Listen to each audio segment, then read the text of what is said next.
Well, my name's Nathan Wallis. I originate from New Zealand, South Island, New Zealand. Professionally, I suppose professionally I started at Teachers College straight from high school. Went straight from high school to Teachers College. So I only lasted a year in a primary school and worked out it was the naughty kids I liked the most. So I went back and retrained as a child counsellor. I spent a big chunk of my career there, about 15 years working around trauma. And that just brought me full circle really. It highlighted, that was the decade of the brain. And it just highlighted that actually the most important period in your whole life is the first 1,000 days. So then I eventually went back and retrained as an early childhood teacher. So I got there, but just on this wide path. Yeah, well, the first 1,000 days, I mean, I was born of the 1990s. Longitudinal studies had shown it before then, so it wasn't brand new, but we just got to understand with brain scans the impact on the brain, and it brought it more to highlight. Basically, it's understanding that all your outcomes aren't determined by genes. You know, our parents thought that if Albert Einstein was your birth father, you just had the genes to be good at maths and science. Now we understand genes only make up half the equation. The other half of the equation is the environment, and that environment's largely the first 1,000 days.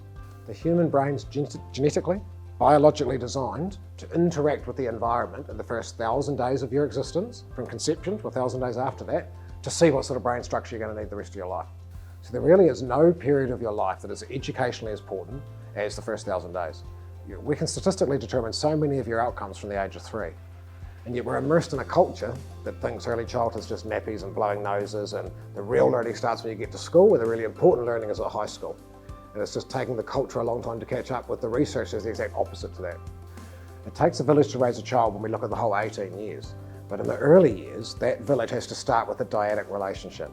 You know, yes, the village is involved, but they're mainly there supporting that one-on-one relationship. So by any centre, you know, Little Saints, any centre that's doing that primary care and focused on that dyadic relationship is really showing that they've got an understanding of the latest cognitive neuroscience research about, and the longitudinal studies of what leads to good outcomes.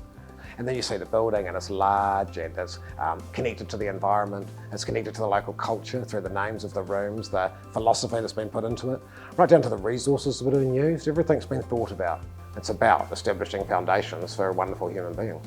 Doesn't matter how flashy your furniture and your curtains are, if your foundation's made of cardboard, their house is going to fall over. It's kind of the same for a human being. If you've got strong foundations, you're set up for success for the rest of your life.